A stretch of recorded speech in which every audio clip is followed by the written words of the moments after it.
Hello বন্ধুরা, কেমন আছেন আপনারা সবাই? আজ হলো সানডে, আজ হবে চিকেন বিরিয়ানি। মাংস আজকে আর হবে না।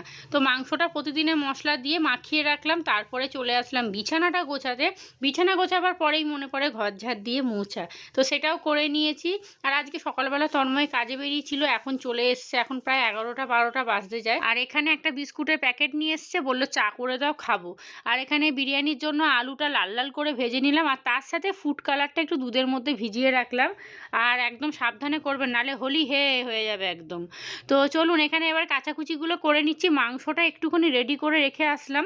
তো এইবারে যাব বিরিয়ানিটা সাজাতে। তো তার আগে ভাবলাম গ্যাসটা একটু পরিষ্কার করে নিই, বিরিয়ানিটা বসিয়ে দিয়ে চলে যাবো স্নান করতে। এখানে গ্যাস ওভেনটা পরিষ্কার করে নিচ্ছি, যা বাসন ছিল সব মেজেছি। আজকে এই ননস্টিক কড়াটার মধ্যে বিরিয়ানিটা করব, কিন্তু বিরিয়ানি সাজিয়ে নিয়েছি। চলুন এবার আধ ঘন্টা দমে রেখে দিই।